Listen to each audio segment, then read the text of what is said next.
Hey everybody, it's Mr. Sam here with Emma, and we're going to teach you how to do a headstand. This is a fun trick we can try practice at home, and you know, this is something anyone can really do. We're doing it on a mat here because we have hard floors, but if you have a carpeting at home, that's great. If you have a mat at home, that's even better.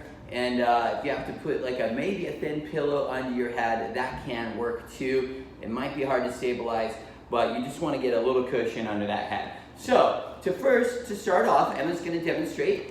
She is going to put her hands on the floor. They're a little wider. You'll see they're a little wider than shoulder width apart, and her fingers are facing the mirror. So you want to have those hands face straight ahead. You don't want to splay those fingers out to the side. You want to face them straight ahead. Now, she's going to put her head on the floor, and she's going to make a triangle. This is very important. You can come back up, Emma. When she puts her head on the floor, she does not want to put her head right between her hands. She's going to put them in front of her hands to make a triangle between her head and her hands. That's super important because we want this tripod base from which to balance in the headstand. So when you put that head on the floor, you don't want to put it between the hands, but in front of the hands to make a triangle. So she is going to put her hands on the mat a little wider than shoulder width apart to make sure her fingers are nice and spread out. She can use all those fingertips to stabilize you when you're in that headstand. She's going to put the top of her head on the floor in front of her hands, and she's going to bring her legs onto her arms to start out. Now this is called teddy. Some people might call this a teddy bear stand. Ideally, how Emma's doing this is ideal, and that is her knees are on her arms, and that gets your back a little straighter and the hips in a little better position. Sometimes people want to start out. Can you put your shins?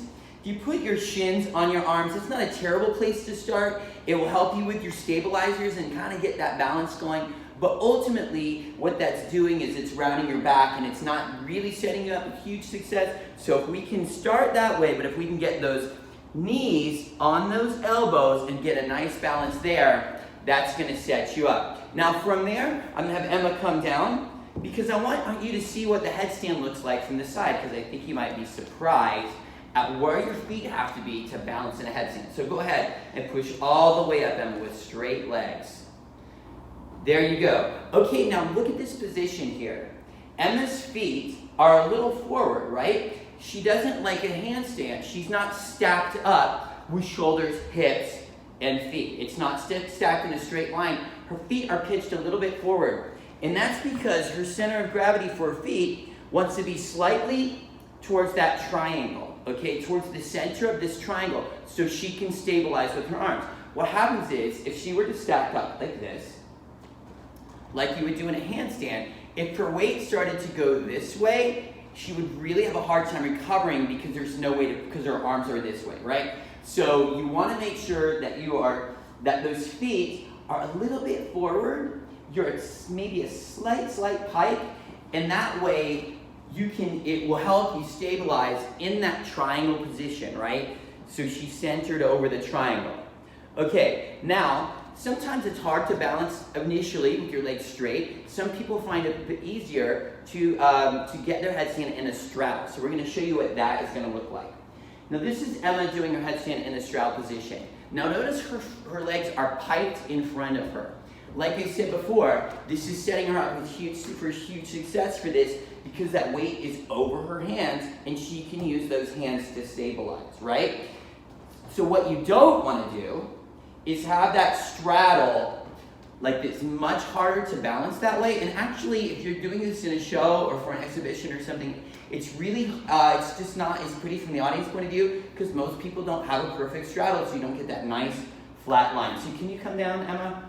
I want her to see that straddle from the front position. So Emma, face this way, and we'll see the difference between piking the straddle and just bringing it straight to the side. So show us the straight to the side straddle.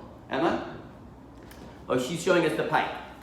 Okay, here we go. Straight to the side. So look, you know, Emma's very flexible, but this is the best her straddle can get. And so what you do is you have like a little bit of a wide look. But it's actually really difficult. She's doing a good job balancing this way, but it's actually kind of hard because if that weight goes any way this direction towards the mirror, she's going to fall. So piking that straddle, you got it. she's got great control here. So look, you have this nice, flat, straight line here. So from an audience point of view, it looks really cool and impressive, and it's a lot easier to balance because that weight is over your hand. Great, so bring your feet together. So once you have all that, you guys have fun with it. Play with different leg positions. Just make sure we have that triangle. You're balancing on the top of your head, not the forehead, not the back of your head. And you get those legs in a great position. Hold that core and have fun. Thanks.